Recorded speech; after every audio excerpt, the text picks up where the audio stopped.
Bien, jóvenes, estamos de regreso en esto que es la Guerra Fría, ¿no? Es un segundo bloque, la Guerra Fría. Acá viene lo que es el bloqueo de Berlín y la aprobación de los bloques militares, ¿no? Uno de los acuerdos adoptados en la conferencia de Potsdam de 1945 dividió Alemania en 4 zonas de ocupación, ¿no? Entre los americanos, británicos y franceses. Surgió la idea de reunificar los territorios de Alemania y la Guerra Fría Occidental y la tercera cuarta parte de Berlín, que estaban en su poder desde 1945, ¿no? Estos fueron las cuatro partes, ¿no? Rusia, Italia, Francia, Italia y Gran Bretaña, ¿no? Y Estados Unidos, perdón, ¿no? Entonces, todos ellos, ¿no? Decidieron que esto pueda reunificarse, ¿no? Reunificar a Berlín, ¿no? Y esa conferencia de Potsdam, ¿no? Fue una conferencia que tenía como objetivo su unificación, ¿no? En junio, y ahí se dio el estado de tapón poderoso y coaligado a las potencias occidentales frente al empuje soviético, ¿no? Y la creación de un banco estatal único y la aparición del marco comunidad monetaria, ¿no? En junio de 1948. Y estos fueron considerados contrarios a los acuerdos de paz de Potsdam por el gobierno ruso, ¿no? Porque no podía establecerse una moneda que regía diferente. Pero entonces, estos fueron considerados como contrarios al acuerdo de paz por los rusos, que dio una respuesta contundente, ¿no? El bloqueo terrestre de Berlín Occidental, ¿no? Esta medida del bloqueo de Berlín llevó a los norteamericanos y a los británicos, ¿no? Hay ellos dos, Inglaterra y Estados Unidos, ¿no? A atender puentes aéreos militares de abastecimiento a Berlín Oeste, ¿no? Y Truman amenazó a Stalin, ¿no? Con la guerra si esa ayuda era interceptada. Mientras tanto, pues el mundo observaba estremecido la movilización de ambos ejércitos, ¿no? De ambos bloques y el posterior desarrollo de los acontecimientos. El 12 de mayo de 1949, Stalin decidió el final del bloqueo, ¿no? Entonces, desde ese tiempo, una media de 1.400 vuelos abastecieron al Berlín Occidental, de todo lo contrario. Y en mayo de 1949 nació la República Federal Alemana, ¿no? Y los soviéticos, a su vez, dándole la contra a Estados Unidos, ¿no? Proclamaron la República Demócrata Alemana en octubre, ¿no? De ese mismo año. Y así se consagró la división de Alemania, ¿no? Y de Berlín. O sea, eran casos pues bastante consumados.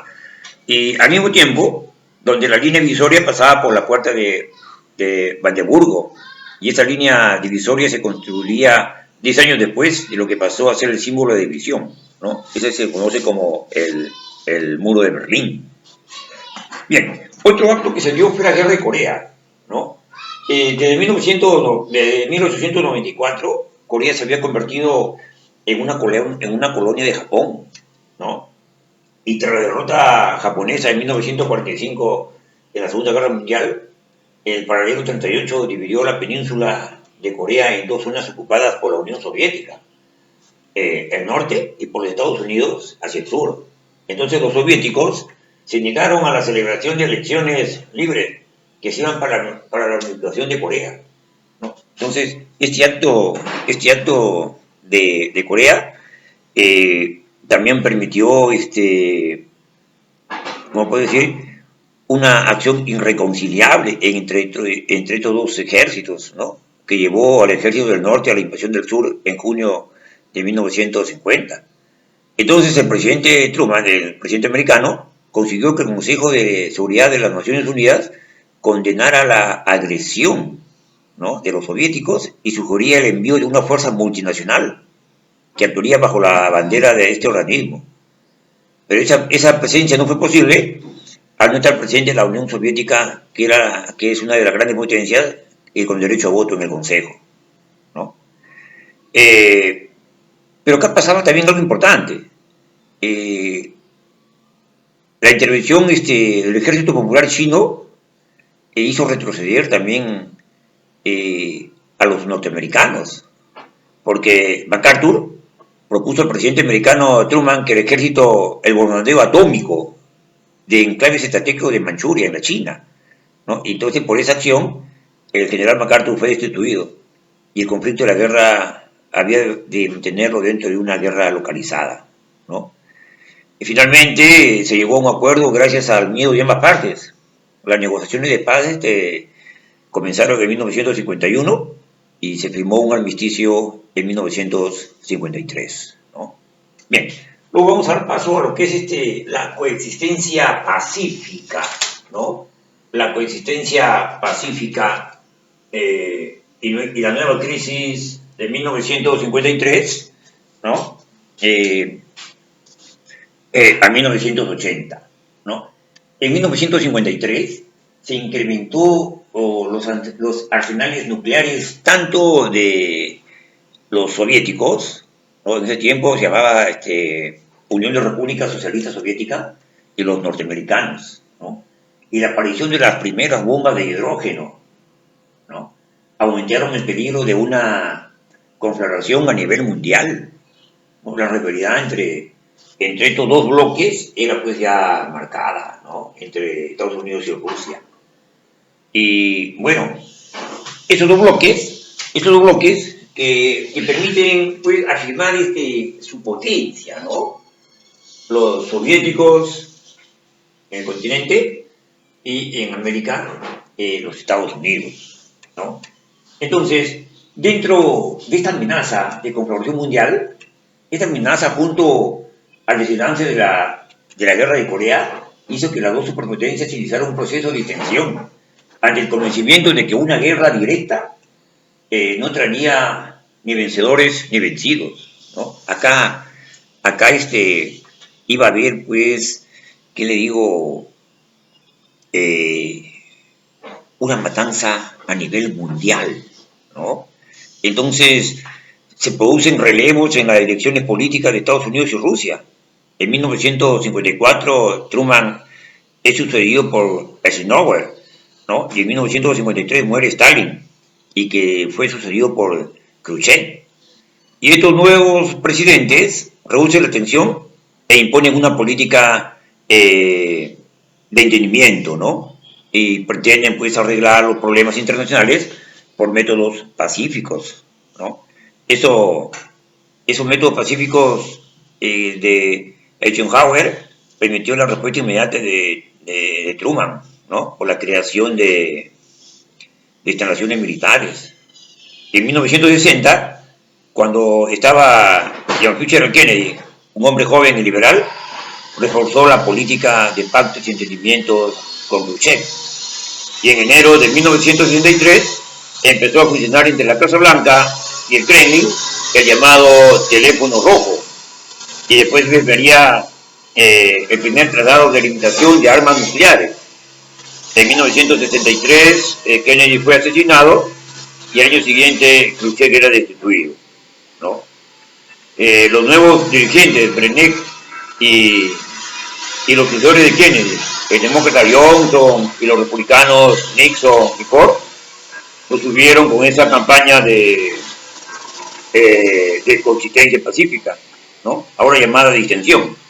En 1976, Jimmy Carter llevó una política apaciguadora y defensora de los derechos humanos, ¿no? Y eso fue posible para que se puedan reducir los acuerdos de reducción de los armamentos, ¿no? Y entonces ya no quedaba opción para la continuación de la Guerra Fría, ¿no?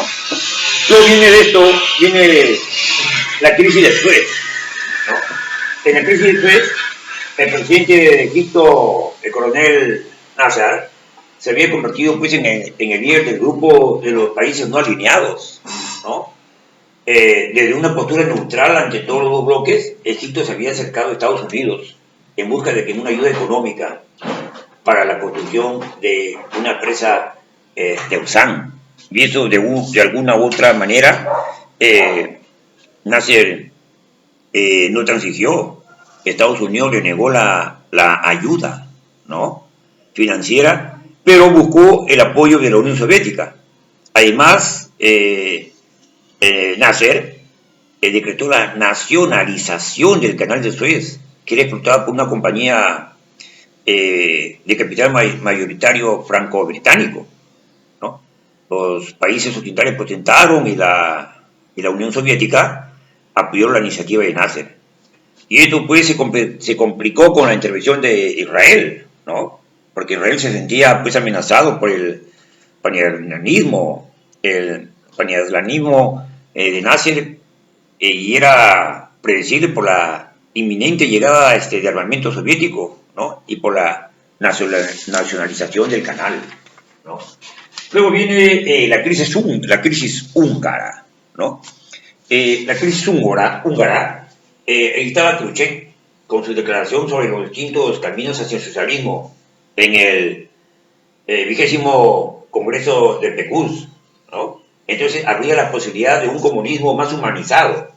En Hungría, en 1956, se estaba propusiendo una inscripción popular contra la presencia soviética, ¿no? Y finalmente tenemos lo que es la segunda crisis de Berlín, ¿no?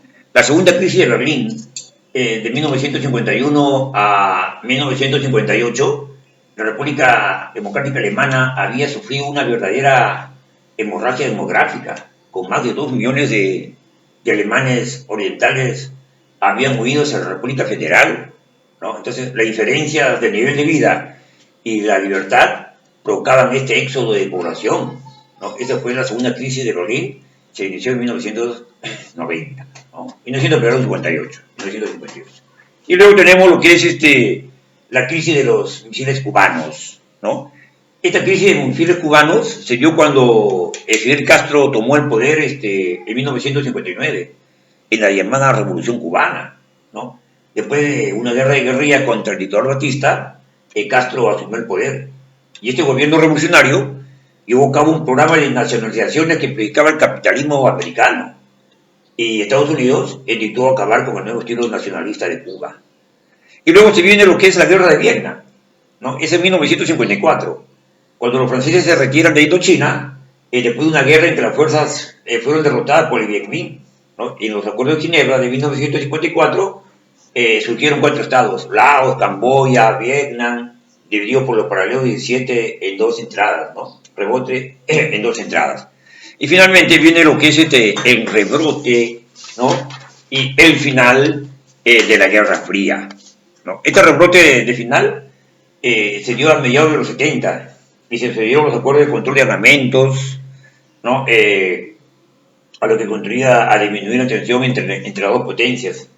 Este clima de disminución y de la tensión o de los aislamientos tuvo un mejor momento con la, podríamos decir, celebración de las conferencias por la seguridad y de la cooperación europea de Helsinki, ¿no?, entre 1973 y 1975.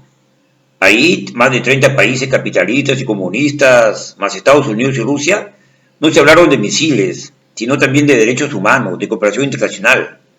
Y el acta final comprometía a los países firmantes a no recurrir a la amenaza o al uso de la fuerza y a respetar la inviolabilidad de las fronteras europeas. Y los países firmantes y fomentar la cooperación entre las naciones, ¿no?